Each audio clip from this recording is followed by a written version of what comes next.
여러분, 오늘은 부활절이고 참으로 기쁜 날입니다. 아멘입니까? 별로 안 기뻐 보이시는데요. 제가 예수 부활하셨습니다 그러면 다 같이 우리 박수로 함께 기뻐해 볼까요? 예수님이 부활하셨습니다.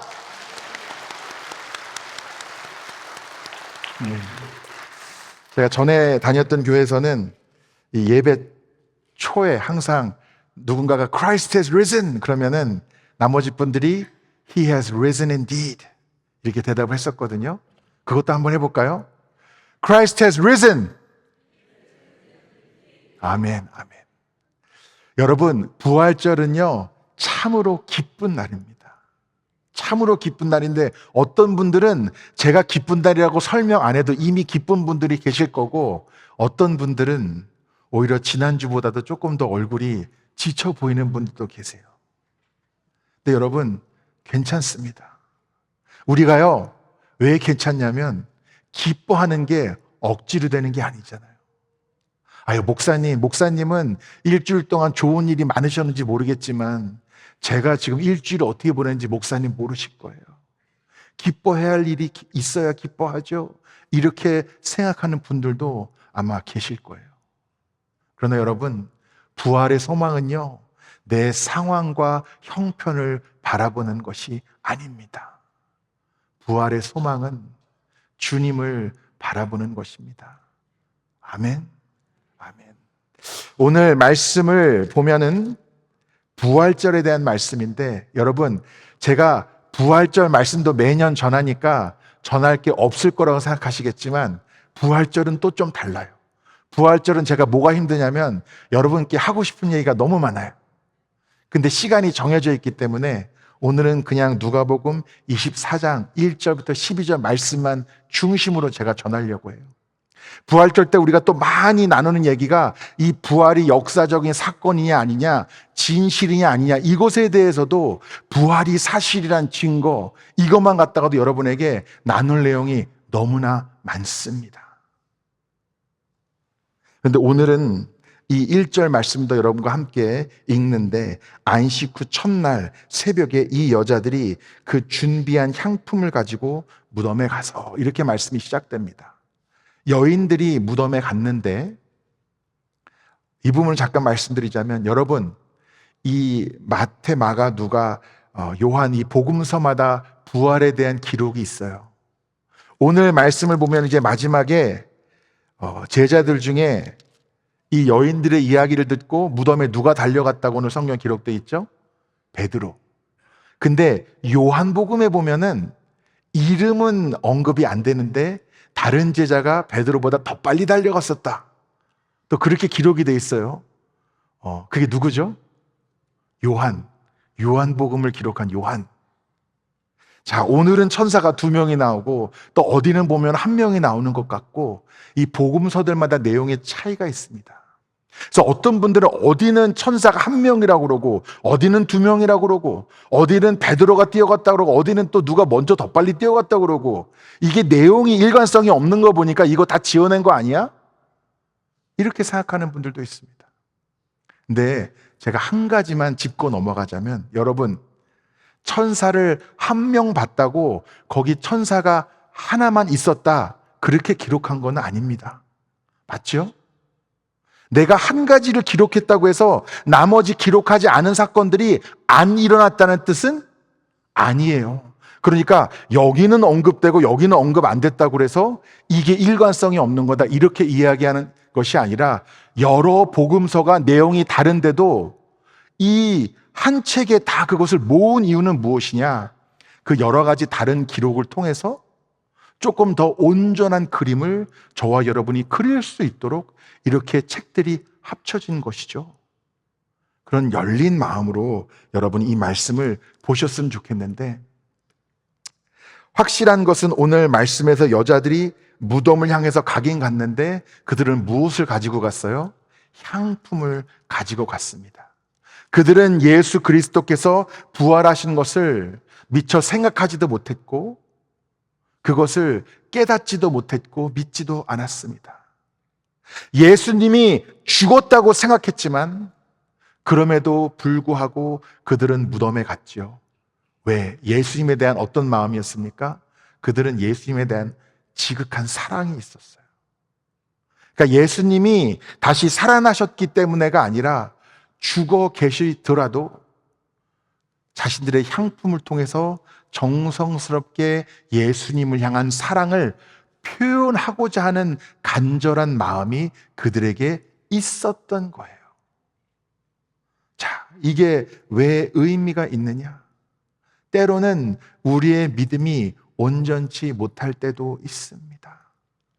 아까 말씀드린 것처럼 제가 부활의 소망 막 기쁘다고 박수 치자고 그래도 다 치니까 같이 치기는 치는데 내 마음속은 기쁨이 얼마 없는 분들도 계실 수 있어요. 그러나 괜찮습니다. 왜? 주님은 우리를 있는 모습 그대로 받아주시기 때문입니다. 잘 생각해 보세요. 부활 이후에도 보고도 예수님을 못 알아본 사람들, 그리고 보고도 믿지 못하고 깨닫지 못했던 사람들이 얼마나 많습니까? 전에 듣고도 도마도 내가 직접 만져보지 않고는 나는 못 믿겠다고 했잖아요. 수많은 제자들이 이제는 사람을 낚는 어부가 되겠다고 고백했다가 다시 물고기 잡는 어부로 돌아갔잖아요. 예수님이 부활하시고 그들에게 나타나셔서 그들을 질책하셨습니까? 혼내셨어요? 아닙니다.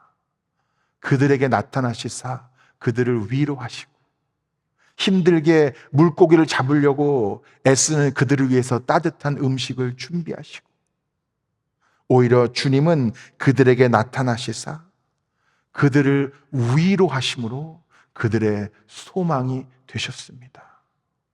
여러분, 억지로 기뻐하라고 주님 우리에게 강요하지 않으십니다. 그저 있는 모습 그대로. 그러나 절망과 낙심 가운데 머물러 계시지 말고 주님에게 다가오는 여러분이 되시기를 간절히 축원합니다. 또 2절을 보니까 돌이 무덤에서 굴려 옮겨진 것을 보고 이렇게 간략하게 기록이 되어 있는데 아마도 제가 상상해 볼 때는 또 복음서를 다 읽어 볼 때는 이 여인들이 대책 없이 찾아왔을 거란 생각이 듭니다. 본인들이 이 돌을 굴려서 옮길 생각을 하면은 절대로 옮길 수 있는 그런 크기와 무게의 돌이 아니었어요.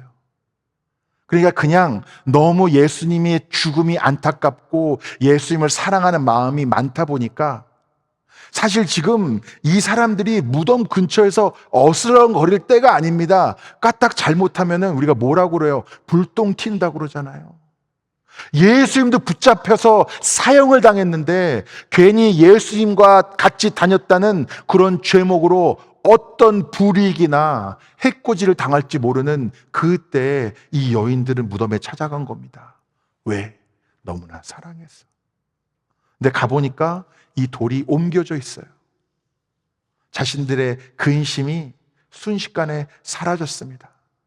여러분, 이 돌은 누가 옮긴 거예요? 이름 모를 힘센 장정이 옮겼습니까? 누가 옮긴 거예요? 하나님이 옮기신 겁니다. 누구를 위해서 옮긴 거예요? 예수님을 위해서 옮긴 겁니까? 아니요. 제가 볼 때는 이 예수님을 찾아오는 사람들을 위해서 하나님이 옮기신 거예요.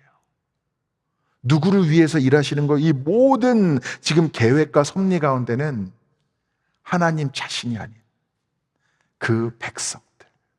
그러니까 저와 여러분을 위해서 계획하시고 일하시는 주님이 이 말씀 가운데 나타난다는 것입니다. 3절에 들어가니 주 예수의 시체가 보이지 아니하더라. 시체의 향을 바르려고 갔는데 가니까 무덤이 비어 있어요. 그래서 그들은 근심하고 있었습니다. 그때 오늘 말씀을 보면 4절에 문득 찬란한 옷을 입은 두 사람이 곁에 섰는지라. 여자들이 두려워 얼굴을 땅에 대니 두 사람이 이르되 어찌하여 살아있는 자를 죽은 자 가운데서 찾느냐. 그러면서 계속 이야기합니다. 6절에 여기 계시지 않고 살아나셨느니라. 갈릴리에 계실 때 너희에게 어떻게 말씀하셨는지를 기억하라. 자, 무슨 얘기냐면 지금까지 예수님께서는 누누이 다시 살아나실 것에 대해서 말씀을 하셨습니까? 안 하셨습니까? 하셨어요. 계속 얘기했어요. 예. 이게 말할 때는 안 듣고 나중에 꼭 딴소리 한 사람 있잖아요. 그렇죠? 그렇게 얘기했는데도 너무 상황이 극박하다 보니까 당황해서 기억이 안 났는지, 너무 힘드니까 두려워서 안 났는지, 들었었지만 막상 닥치니까, 그 일이 닥치니까 이 일이 그 일인지 미처 이해가 되지 않아서 그랬는지는 모르겠으나 그들은 깨닫지 못하고 있다가 너희에게 어떻게 말씀하셨는지를 기억하라. 그리고 7절에 이어서 얘기합니다. 이르시기를 인자가 죄인의 손에 넘겨져 십자가에 못 박히고 제3일에 다시 살아나야 하리라 하셨느니라. 이 말씀을 다시 상기시켜 주는데 8절에 뭐라고 나옵니까? 그들이 예수의 말씀을 기억하고. 자, 무슨 얘기예요? 갈 때는 믿음이 없었어요. 무덤에 갈 때는. 그저 예수님을 사랑하는 사랑과 그의 죽음에 대한 안타까운 마음으로 무덤을 향해 갔습니다. 그곳에서 하나님의 말씀이 떠오르고 그 말씀이 기억이 나고 깨달아지니까 아, 예수님이 다시 살아나셨구나. 이것이 바로 정리가 된 거예요. 그리고 이 부활이 깨달아지니까 믿음이 생겨나니까 바로 뭐 했습니까? 9절에 무덤에서 돌아가 이 모든 것을 열한 사도와 다른 모든 이에게 알리니. 여러분, 여러분에게도 부활에 대한 믿음이 있으십니까? 아멘? 소망이 있으십니까? 예. 믿는 자들은 전하는 자들입니다. 여러분 깨달으시길 바랍니다. 부활의 소망이 믿어지는 자들은 그것을 증거하는 자들입니다. 아멘. 아멘. 근데 중요한 것은 내가 먼저 누릴 수 있어야 돼요. 여러분 가끔 누군가가 새로 생긴 아주 맛있는 식당을 추천할 때가 있지 않습니까? 그럼 어떻게 또 궁금해서 한번 가봐야 되잖아요. 근데 거기서 먹어봤냐고, 맛이 어떠냐고. 아, 나는 먹어보진 않았는데 그냥 건너서 들어보니까 괜찮다더라. 그 정도로는 안 되잖아요. 무슨 말을 들어야 돼? 일단 한번 가봐. 나를 믿고 일단 한번 가봐. 그럼 어떻게 마음이 흔들리잖아요. 아, 한 번쯤 가봐야겠다. 여러분, 이 부활의 소망, 부활에 대한 분명한 믿음을 갖고 있고 체험이 있어야 그것을 비로소 제대로 증거할 수가 있는 거예요. 그렇지 않으면은 설득력이 없습니다. 내가 믿지 않으면서 전할 수가 없는 거예요. 제가 아까 설교 처음에 이런 말씀 드렸잖아요. 부활이 사실인가 아닌가 이것에 대해서 의견이 분분하다고. 여러 가지 증거를 대는데 제가 오늘 한 가지 증거만 여러분께 말씀을 드릴게요. 여러분, 오늘 우리 예배 변호사분들도 계신데 우리 헤이슬 부모님도 저기 변호사예요. 변호사인데 이 법을 공부하시고 그쪽으로 일하시는 분들은 아실 겁니다. 여러 가지 어떤 법정에서 결정이 나고 증거로 채택되기 위해서 사람들이 많이 신경 쓰는 게 뭐냐면 일관된 증언이에요. 일관된 증언. 꼭 손에 잡히는 증거가 있지 않더라도 여러 사람, 다른 사람들이 증언하는데 그 내용이 일관성이 있으면 그것이 어느 정도 사실로 받아들여지는 겁니다. 이해가 되시죠? 자, 지금 복음서에는 내용이 조금씩 다르기는 하지만 일관된 내용들이 있어요. 근데 참으로 인상 깊은 것은 그 일관된 내용 중에 무엇이 있냐면 가서 알리는데 사람들이 믿어요, 안 믿어요? 안 믿어요. 제자들도 안 믿어요. 도마도 안 믿어요.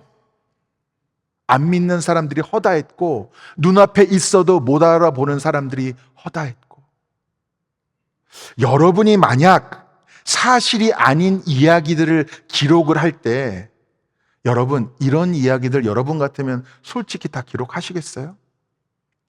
제가 신학교 다닐 때 성경이 아닌 다른 책을 읽은 적이 있는데 그 책이 뭐냐면 코란입니다. 코란. 여러분 코란 읽어보셨어요? 코란은 이슬람의 책이잖아요. 근데 성경과 비슷한 내용들이 많이 기록이 되어 있습니다. 그래서 왜 목사님은 왜 코란을 보셨나요? 뭘 알아야지.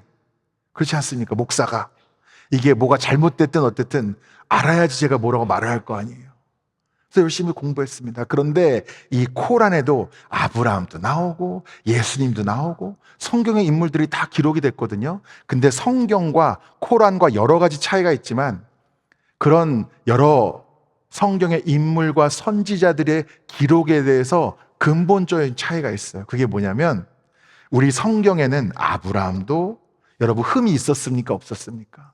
많았어요. 아브라함은 믿음의 조상이지만 한편으로는 남자로서 부끄럽게 아무리 상황이 위협해도 그렇지 자기 아내를 누이라고 몇 번이나 거짓말하고 자기 무섭다고. 베드로 예수님의 제자 중에 제자였고 예수님이 특별히 사랑하는 제자였는데 3번이나 부인하고 예수님 보고도 못 알아보고 그렇게 큰 소리 치더니 다시 물고기나 잡고 있고 이런 모습들이 성경에는 솔직히 기록되어 있지만 코란이란 책에는요 사람들이 흠이 없어요. 무슨 얘기인지 이해가 되십니까? 그만큼 성경이 그렇기 때문에 진실이라는 거예요. 그렇게 예수님을 3번이나 부인했던 베드로가 부활하신 예수님을 만났습니다. 다른 제자들도 만났어요. 수많은 여인들, 수많은 증인들도 다 예수님을 만났다고 증언합니다. 일관된 증언이 있어요. 그리고 부활하신 예수님을 만난 사람들이 또 공통점이 있는데 그들은 변화됐어요. 매일 큰 소리만 치고 자기 잘났다고 생각했던 베드로, 결정적인 순간에 비겁하게 예수님을 부인했던 베드로, 부활하신 예수님을 만나고 나니까 그는 변화됐습니다. 성령이 임하니까 그는 새로워졌어요. 그래서 옛날에 그 비겁하던 미련하던 베드로가 아니고요, 말씀을 전할 때마다 수천 명이 예수 그리스도를 영접하는 놀라운 역사가 나타납니다. 여러분, 예수님의 제자들이 거의 다 어떻게 됐습니까? 순교했어요. 예수님의 제자들과 예수님을 따르는 수많은 사람들이 예수님을 부인하지 못해서 죽었는데 어떻게 죽었습니까? 십자가에 못 박혀 죽고, 어떤 사람은 거꾸로 못 박혀 죽고, 어떤 사람은 목이 잘려 죽고, 어떤 사람은 불태워져 죽고, 어떤 사람은 사가사에게 그 살이 찢겨져서 죽고. 제가 여러분에게 묻겠습니다. 만일 이 사람들이 있지도 않았던 일에 대해서 다 입을 맞춰서 거짓말한 거면, 여러분 같으면 여러분이 한 거짓말을 위해서 그렇게 죽을 수 있습니까? 예수 그리스도께서 죽음을 이기고 부활하셨다는 가장 확실한 증거는요, 증언이고 증인인 거예요. 제가 왜 이 말씀을 드리냐면, 저도요 오랫동안 성경을 공부하면서 우리 무신론자들, 다른 신앙을 가진 사람들, 예수를 안 믿거나 예수님의 죽음과 부활을 부인하는 자들과 얼마나 많은 토론을 제가 했는지 모릅니다. 나름대로 열심히 준비해가지고 막 제가 따다다다다 얘기해가지고 상대편이 말문이 딱 막히게 한 적이 한두 번이 아니에요. 제가 뭐 자랑한 게 아니고 실제로 그런 일이 있었어요. 근데 그거 아세요? 아무리 논리적으로 토론을 잘하고 변론을 잘하고 논리를 전개해도 사람의 마음이 움직이지는 않더라는 거예요. 그날 그 토론에선 졌지만, 예수님은 살아계시구나, 이게 아니고 다음엔 더 잘 준비해서 내가 이겨야지. 져서 분한 마음만 가득해가지고 돌아가더라는 거예요. 그러므로 우리가 부활을 전함에 있어서 첫 번째, 두 번째, 세 번째, 네 번째 논리적인 증거들을 나열한다고 이 땅 가운데 부활의 소망이 전파되는 것이 아닙니다. 부활의 소망이 참된 소망으로 이 세상 가운데 전해지기 위해서는 저와 여러분이 부활의 증인이 되어야 합니다. 부활의 증인이란 무엇일까? 여러분, 부활의 증인은요, 두려워하지 않습니다. 부활의 증인은 염려하지 않습니다. 부활의 증인은 낙심하지 않습니다. 왜? 부활의 소망이 있기 때문에. 제가 아틀란타 한인교회 와서 예배를 많이 드렸지만 천국 환송 예배를 참 많이 드렸습니다.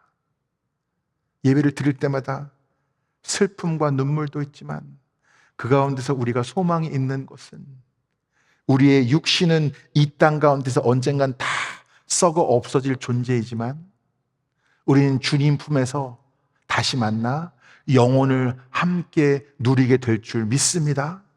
아멘이시죠? 우리는 언젠가는 우리의 육신을 떠나는 날이 온다는 거예요. 근데 우리가 두려워해야 될 것은 육신을 떠나는 게 아닙니다. 성경에는 우리가 육신은 언젠가는 썩어 없어져도 우리가 영원히 천국 소망으로 주님과 영원을 함께 하나님 나라에서 누리게 될 텐데, 아멘이시죠? 영원한 죽음이라는 게 있어요. 영원한 죽음.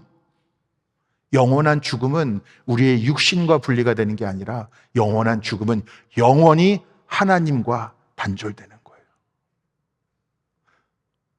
무슨 얘기인지 이해가 되세요? 영원한 죽음은 육신과 내 영혼이 나눠지는 것이 아니라, 떠나가는 것이 아니라 나와 하나님과의 관계가 영원히 단절되는 게, 그게 영원한 죽음이라는 거예요. 그렇기 때문에 우리가 천국 소망으로 그 예배를 드릴 때 슬픔도 있고 눈물도 있지만 우리는 영원한 죽음을 누리는 자들이 아니라 영원한 생명과 소망을 누리는 자들이라고 우리가 함께 믿음으로 누리고 고백하니 그 슬픔 가운데도 기쁨이 있고 소망이 있는 거잖아요.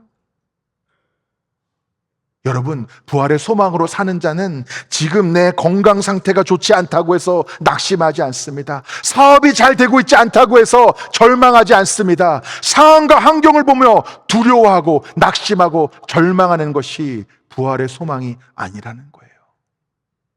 이 세상 수많은 사람들은 여러분이 부활의 증인이 되므로 예수 그리스도의 부활을 알고 믿고 그 소망을 누리게 될 텐데, 결국은 당연히 두려워해야 될 상황에서 두려워하지 않고, 낙심하고 절망해야 될 상황에서 낙심하거나 절망하지 않고, 세상 수많은 사람들을 원망하고 저주해야 되는 상황에서 그러지 아니하고 부활의 소망으로 예수 그리스도와 동행하며 영원히 주님과 함께 할 것을, 언젠가 이 세상, 이 육신이 다 썩어 없어지는 그때부터 누리는 은혜가 아니라 바로 지금 이 상황, 지금 이 순간부터도 그 은혜를 누리는 자들, 참된 부활의 증인들을 통해 이 부활의 소망이 이 땅 가운데 전해지는 것입니다. 여러분, 무덤은 비어 있었지만 주님의 은혜는 충만했습니다. 여러분의 삶 가운데도 부족한 것들과 연약한 것들이 있을 수 있겠지만 결단코 주님의 은혜와 사랑과 이 부활의 소망은 모자름이 없습니다. 그러므로 여러분, 오늘 그 부활의 소망을 품으십시오. 내가 그 부활의 소망으로 산다는 것을 드러내십시오. 두려워하지도 아니하며 분노하지도 아니하며 절망하지도 아니하며 낙심하지도 아니하며 어떤 상황 가운데서도 주님이 나의 소망이 되심을 누리고 고백하고 그 소망의 증인으로 살아가는 여러분이 되시기를 간절히 축원합니다. 기도하시겠습니다. 주님, 오늘 주님의 그 부활의 소망을 우리가 함께 누립니다. 우리의 삶에는 여전히 어둠도 있고 실패도 있고 연약함도 있고 아픔도 있지만 우리의 눈은 주님을 향하며 주님이 우리의 참되고 영원하신 소망이 되시는 줄 믿습니다. 그 부활의 소망을 누리며 살아가는 우리의 그 증언을 통해, 우리의 증인된 삶을 통해 그 소망이 필요한 자들에게 전해질 수 있도록 우리를 사용하여 주시옵소서. 주 예수 그리스도의 이름으로 기도드립니다. 아멘.